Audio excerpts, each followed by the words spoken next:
Hello, welcome everybody. My name is Brian Minnick. I'm really excited to meet with you guys today. I want to thank the MarketingProfs B2B Forum for having me here today and excited to be part of the 2023 conference online. With that, let's go ahead and get started. So again, my name is Brian Minnick. I'm with Zero Bounce. And today we're going to talk about high-risk emails and bounces, how top brands are blocking these type of bad emails with zero to almost no effort in many cases. So with that, let's go ahead and share the screen. And let's go ahead and get started. So just a little introduction on myself. My name is Brian Minnick. I'm the Chief Operating Officer at Zero Bounce. I've been here since 2018. Zero Bounce was created to help our customers get into the inbox. I have been in a marketing and technology space for my entire professional career.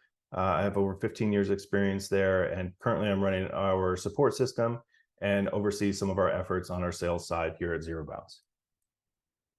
Zero Bounce is the #1 trusted email verifier. We're coming up now actually on close to 300,000 clients using our platform. You can get a good idea here of some of the brands that are using our platform. They trust us with how we handle their data, to our accuracy, to our enterprise level of security and agreements, and all these other types of things that are important for many large customers. So Zero Bounce. We've been on Inc. 5000 as well a few times now, and in the top 50 as well there. So we've been growing very rapidly, and we'd just like to share kind of our learnings and what we're seeing here in the space of email. So we're going to talk about today some of the high-risk emails, how they can create bounces, and how some of the top brands out here are blocking bad leads. And so what we'll be able to do today is learn how to identify and stop these low-quality data and low-quality email addresses from really ever getting into your email marketing campaigns. And if they are in there, we can also talk about how to get them out. So I like to always kind of go back and talk about my favorite topic, which I heard for many years and still continue to hear it, but just the data suggests otherwise. Brian, is email still relevant? Is email a viable channel? The answer is absolutely. I've been hearing that it's going to die and email is going away, and it's not. We're not seeing anything that even resembles that. 55% of people are choosing email as their #1 place for messaging their contacts, and that's coming off of Constant Contact. 89% of people are saying that they check their email every single day. So we actually ran a really large kind of effort to understand how people use email. And this was the statistic that we came back with. 89% of people are checking their email every single day. There are 4.37 billion global email users, right? So it's very close to social media, which is a 4.9 billion users. And what's interesting about both of those actually is the number multiplies significantly, if you ask me. So yes, there might be 4.37 billion email users, but how many email addresses do you have? And how many email addresses do you think other people have? So more than likely, everyone has more than one. There's usually a business email and at least a personal email. If you're anything like me, you might have close to 7, 8, 9, 10 email accounts, just like you might have multiple social media accounts as well. So very similar, and there's different use cases for all of them. So is email still relevant? Absolutely. People are still looking for offers there. They're signing up for newsletters. They're looking for things. They're looking for good content, and it is read by people every single day. So why email over some of the other channels? Email has been proven to be probably the highest ROI you're going to find on a marketing channel. We're seeing $42 for every dollar spent, okay, on email marketing. It is very dependable. As long as you're in the inbox, which is a very important piece and ties all in together here, people are going to see your emails. They're not going to get lost, and they'll be able to kind of go along with you on a journey that you send them on through your email campaigns. So whether it's nurturing, whether it's just new information, whether it's something you want them to look deeper into or make them aware of, or even just sending receipts, these are things that are just very dependable, and we consider them to be very reliable. Seems to be always relevant as the advertisers are coming and going from social media. We see kind of trends here. They peak, they fall, and from influencers to different marketplaces. I mean, even look at eBay. Yes, it's still relevant, but it's not as relevant as it was 20 years ago or 15 years ago, whenever it was really hot. Other players have come into the space. But let's talk about email. Is email still as relevant as it was 15 years ago? I'd say it's actually even more relevant. You have more people on it. It is a critical business tool. And again, all of the people, you have to have an email address. It is not possible to come here and not have an email address. It is possible to not have a social media account, though. Email is here to stay. It is required by many government agencies for our communication channels. And again, it's just, this isn't going anywhere, guys. We have to embrace all of the things that come with it and figure out and navigate through it. So we'll talk about that today. So what's the problem with email, though, right? So yes, of course, email is obviously a dependable means of communication, but some of the problems that we see with email is we're seeing low quality data that is coming into this space. So when we collect data, there's always room for things to happen. And that's just natural with any way you collect data. So there's typos, just like anyone filling out a paper form. There's obviously the ability for someone to translate that improperly, scribble through a word that someone has to interpret and they're not sure what that was, so they type whatever they want. But even in the email space, there's lots of things here that can go wrong. And part of that will actually affect you as the one who's collecting that data, managing and trying to market towards that data.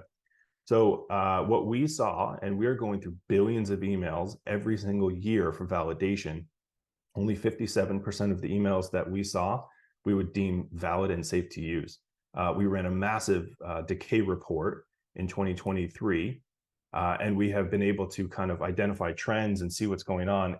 It's just really crazy. I highly recommend you check out the resource on our website and get an idea of what's happening to decaying emails.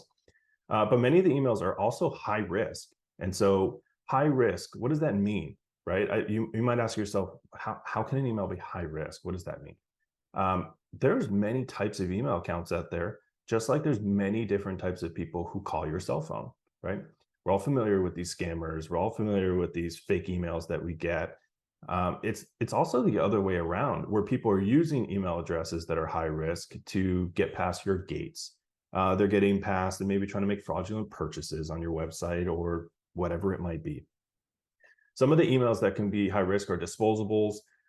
These are emails that are actually built to self-destruct. And so they're only made to be thrown in the trash. And they're available very simply and very easily online. There's some abuse emails. These are people who are known to mark you as spam, and some catch-all emails. Around 13% of emails coming into our platform in 2023 would fall into these categories. Now, you might say to yourself, that's not too much.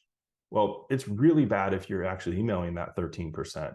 And so you have to understand the quality of the data that's in your database, and trimming off the ones that shouldn't be there or the ones that you don't want to necessarily market to will be very important to make sure that you have great deliverability and that your messages are getting to the inbox. That is very important. Messages to the inbox is what will make your campaign successful. Messages to the spam folder will give you headaches and problems and complaints, and even bigger mess if you continue to just try to push through that. That's not how it works. If you're in the spam folder, you need to know you're in the spam folder and you need to get yourself off there. So if you have low email deliverability, that can be done for many reasons why you can end up with bad deliverability. It can be from high bounce rates. It can be for the fact that people are marking your emails as spam. Even though you're giving them unsubscribe links, people will still mark your email as spam. And you might be on a blacklist. Blacklists are also another thing that you have to pay attention to. They're part of your sending reputation. And the blacklist, what that is basically if you get put onto a blacklist for a company that runs a mail filter, or even some of the ISPs, there's blacklists everywhere. If you get put onto that, your domain and your email address, it can be a combination of anything, or your IP, will automatically get all of your email either thrown into the spam folder or blocked completely. It won't even make it to the mailbox. They'll get rejected. And so it's very important that you're a good sender and you're following good sending practices. and making sure that the emails you're sending to are good quality leads that are going to engage with your content, open them, not mark you as spam, and ultimately help with a good reputation behind you as a sender. So how your users interact with your email campaigns also plays a major part in how the mail servers look at you as a sender. So if you have good engagement, mail servers love you. They're going to inbox you. If you have bad engagement, people marking you as spam, high bounce rates, you're going to end up on a blacklist, and that's going to be even more problems for you. So it's not just the emails that you have on your database that are going bad, right? So I was talking a little bit about that. I don't know if I talked enough about actually just emails that were real people that now have moved to a different company, the business shut down, someone took over the role. There's many different reasons why a good email address, even last month, might go bad today. We saw, especially in the Great Resignation and through the pandemic, a high spike in surge of email addresses going from valid to invalid. So we all saw what was happening. There was movement in kind of business. Lots of things were changing. Businesses instantly closed, businesses instantly popped up, and new things were happening all over the place. So you want to make sure that you're getting rid of the bad contacts. And these are some of the ones that might be valid, meaning that they can get an email, they can receive an email, but I don't know if I'd want to send to them. So these are a few of the categories that are able to be detected if they're on your email list. Again, really important, you make sure you're getting in front of these type of emails, that you're not just continuing to send emails to them. So the abuse emails, these are complainers. These are people who are known to mark you as spam. We've worked with lots of sending partners, and what they'll able to do is they'll help us get some data feeds back in, so that if you're trying to email someone for the first time, you will have an idea if they're known to mark you as spam or not. Now, if you're cold emailing them and they weren't ever expecting your emails, if this is you, you do not want to send to these people. It's guaranteed they're going to mark you as spam, and it's going to affect your sending reputation. You don't want to send email to them. Alternatively, maybe you have an app that you allow people to register on and they're known to mark as spam. I would still allow them to get into my app, but I might not use them as a marketing contact. I might instantly not put them on my newsletter because they're known to ruin my marketing campaigns by marking emails as spam. So you can kind of navigate through this, as you can see where I'm trying to go here. The disposable emails. Now, these again are temporary contacts. There's websites. You can just type that into Google, disposable email. There's websites that will instantly spin you up a bad email address. It will work. It will appear, proper as far as syntax. You can send and receive mail from it. So I can sign up for your newsletter. I can click confirm, and I can go ahead and let all of that information fool you, basically, and get past your gates, get to your coupons, get to whatever I'm looking for with a disposable email address. And ultimately, there's no marketing value behind this email, because as soon as they leave that web page, which is going to be within minutes, that email address is gone, and it's either going to bounce or it's never going to be opened, and then eventually will bounce if you continue to send to it. They're bad. They're burner emails. If you want to think about that, they're immediately created and immediately disposed of. There's role-based emails. These are known to have low engagement, and they're also known to get higher spam complaints. So role-based emails are, maybe you want to think of them as group. They might be a group, they might not be a group, but usually the prefix, so the info at, hello at, support at, these are emails that are known to generally go to groups of people.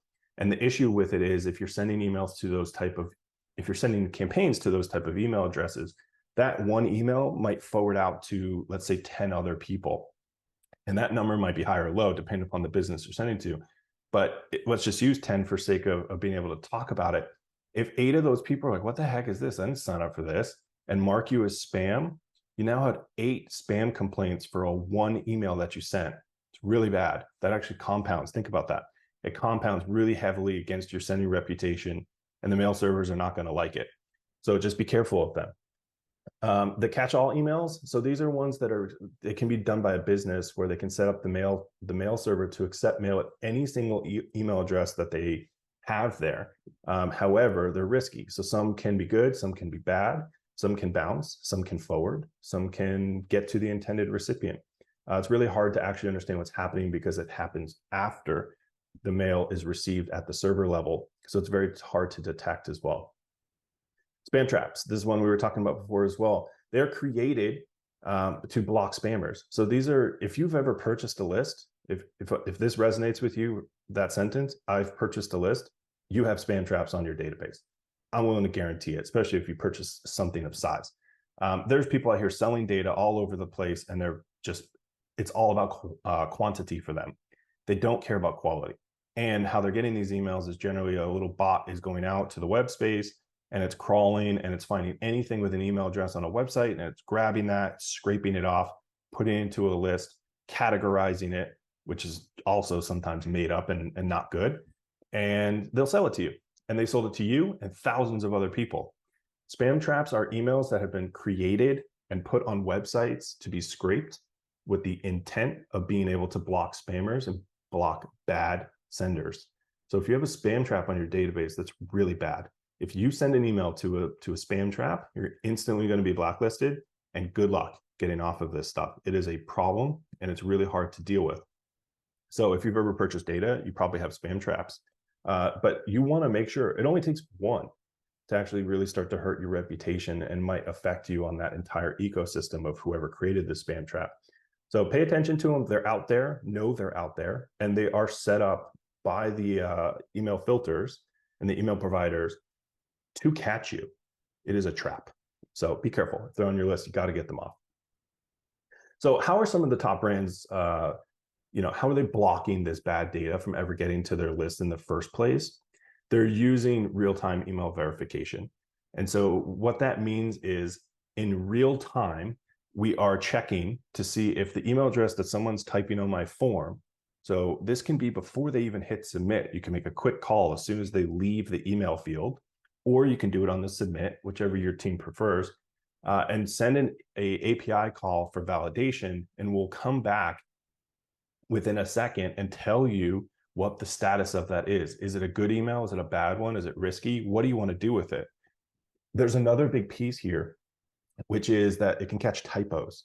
So if you can catch typos in real time, the value of that is huge, because as soon as they hit submit, that's it. They're gone. They're not going to come back and say, what happened? You guys never followed up. I actually see a lot of bad reviews of people online that are saying, hey, I submitted forms, no one's reached out to me, no one's contacted me back.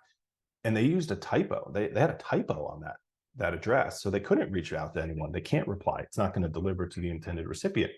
So you want to get ahead of this stuff, and you can do it. It's really easy.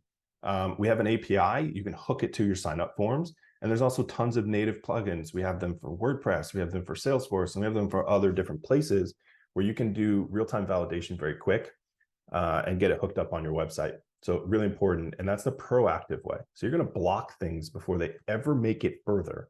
That's really important. Think of all the bots. I know we've all dealt with this. You got smashed by a bot who came and put hundreds of bad emails on your list. Now you have to go figure it out. We can help you with that. Get in front of this stuff. So once you're people are on your website and they're moving around, again, put this stuff on the email fields. If you're collecting an email anywhere, sign up form, checkout form, newsletter sign up, whatever it might be, it's going to really, really help you get good contacts. Now, a lot of people will say, oh, well, I want more.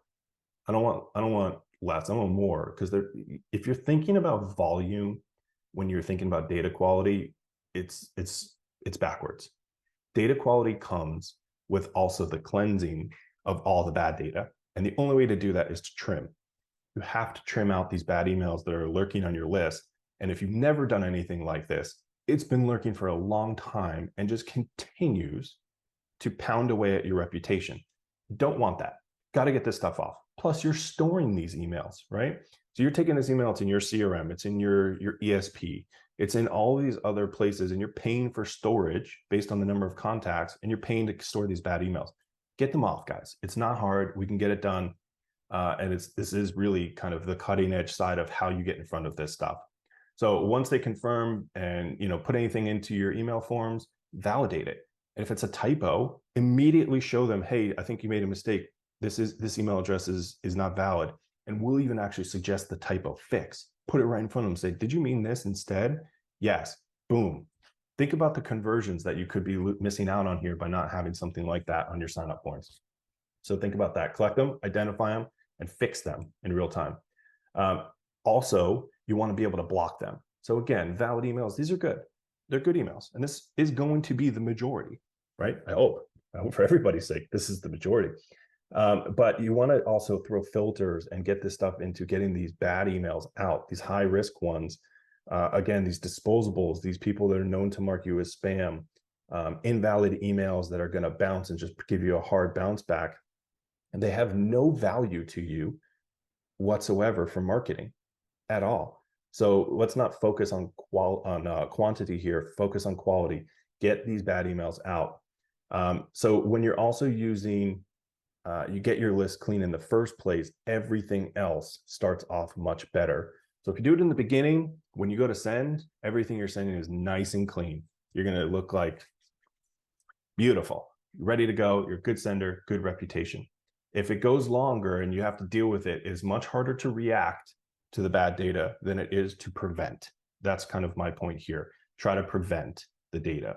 If you have to react, you have to, but get in front of it. So what we're seeing on a global scale is this type of statistics. 57% of emails coming into our API for validation are valid, meaning they're good. 20% are bad. So 1 out of every 5 emails being submitted into our API is bad. Think about that. That's a huge number, right? 1 out of 5. Think of it, every 5 contacts you're receiving that are new, 1 of them is going to be bad. Catch-all ones, they just have risk behind them. We're not saying they're good. We're not saying they're bad. There's things that we can do to get granular in there, but just to understand this category exists. This is very common in business emails where, you know, employees leave, things of this nature. They don't want potentially important emails to go nowhere. They might funnel them somewhere else. And so you want to know what's going on there with the catch-all emails. And again, the abuse and the do not mail, these can be bots. These can be, you know, known litigator domains that are out there, these toxic emails that you see that get attack the forms.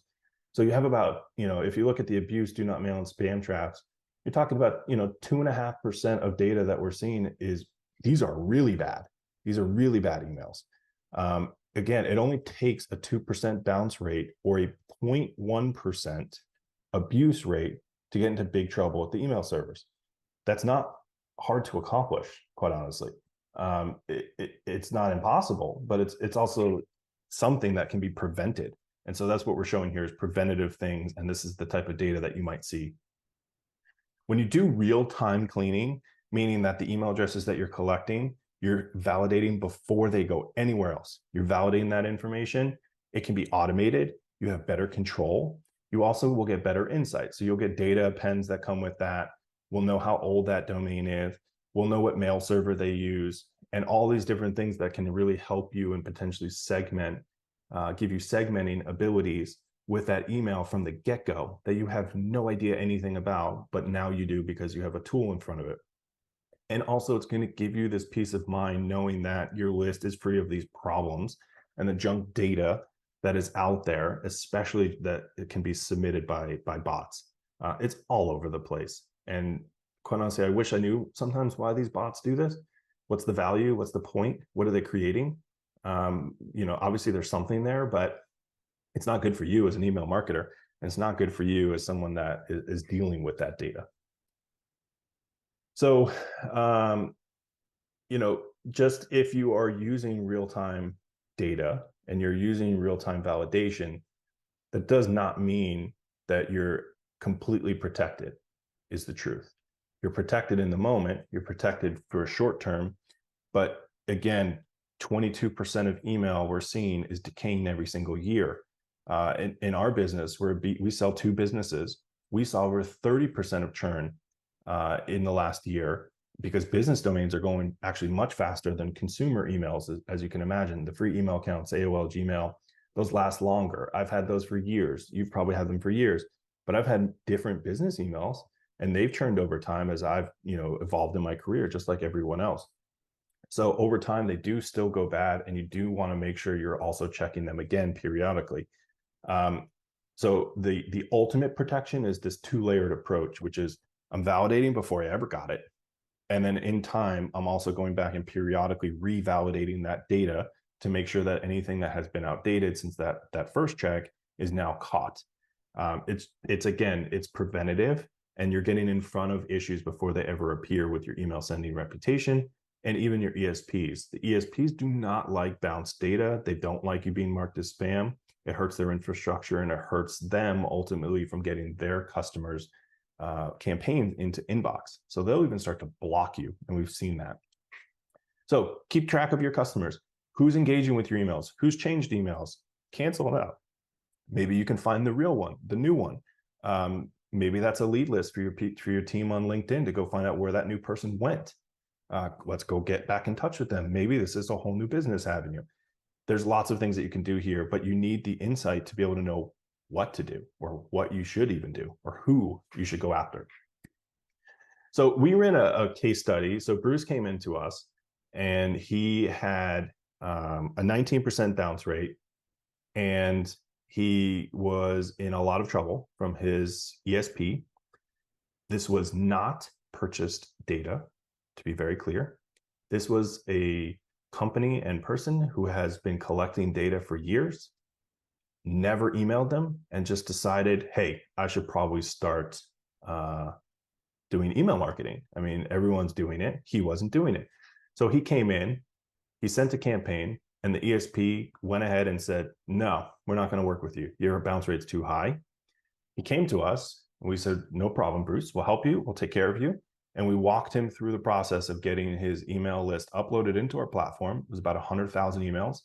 And we got him results back in less than 1 hour. And he was able to go back to the ESP, said he worked with us. We got the bounce rates, the invalid emails out. He removed all the risky emails as well and went back to actually send the campaign.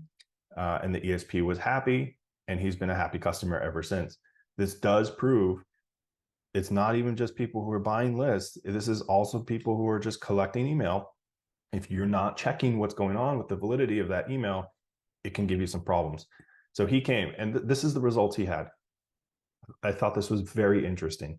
This is also someone that was handwriting some emails down on paper, right? We all know these people. They're there, and it's fine.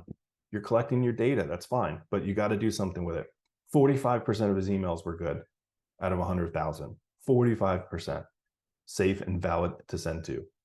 He had 21,000 of those were bad emails. They would not deliver. They hard bounced and gave him problems.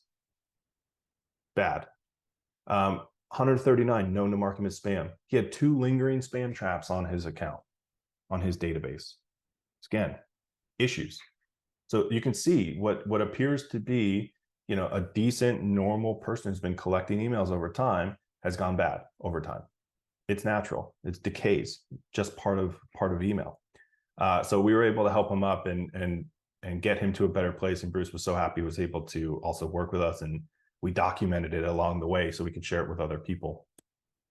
So if you have not cleaned your email list in the last 3 months, you should do it. You can run to Zero Bounce. We can give you a free evaluation of what's going on with your list. You get an idea as to maybe some of the things that could be on your list. And again, the turnaround time on this stuff is very fast.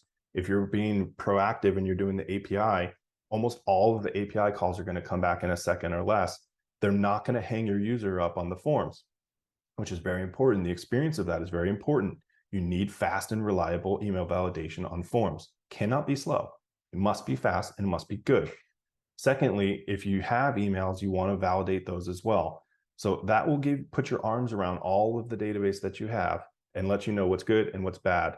And then you just do maintenance. You keep it going. As you add more emails, you make sure you validate them. So again, the bounce rate over 2% is going to get you in trouble. It's going to land you in the spam folder or get you blacklisted. And if it's much higher than that, ESP might just cut you off and just say, I don't want to work with you. It happens all the time. So it's not very difficult for that to happen. Many people listening today, I'm sure this actually has happened to you. And again, the 0.1% on spam complaints, for every 1,000 emails you're sending, only 1 can be marked as spam before the mail servers start to get a little suspicious here as to what's going on. If that number gets high, 3, 4, 5, 6%, so you're sending to non-opt-ins, You're not giving them unsubscribes. You're sending to people we already know are going to mark you as spam, but you still send to them anyway. Guys, that's going to really kill you. The spam complaints hurt a lot. So make sure you're paying attention to that. And many times people don't even know their spam complaint. So there are tools to monitor that as well. And you can come to Zero Bounce, we'll help you out. So I hope this was informative for you. And I hope that it was able to kind of showcase some of the different types of emails that might be lurking and lingering on your list. We would just love for anyone who's interested, they're welcome to come to Zero Bounce, reach out to our support team. We have a 24-hour day, 7-day a week live chat support team and an email. And we also do phone support. You're welcome to tell anybody, hey, I came from B2B forum, the webinar with Brian, and I really wanted to get the 1,000 validations for free. Please do. We offer a suite of tools that are free. Blacklist monitoring is free. Inbox placement tests are free. You can do lots of different things for free and get an idea of what's going on with your deliverability. It's really important. It's going to help you with your marketing campaigns and give you greater ROI and reduce a lot of stress if you're in the spam folder today. So I want to thank everyone for joining me today. And once again, I'm Brian Minnick with Zero Bounce. Thank you, B2B Forum, for having me here today. And I wish you all the best. Thank you.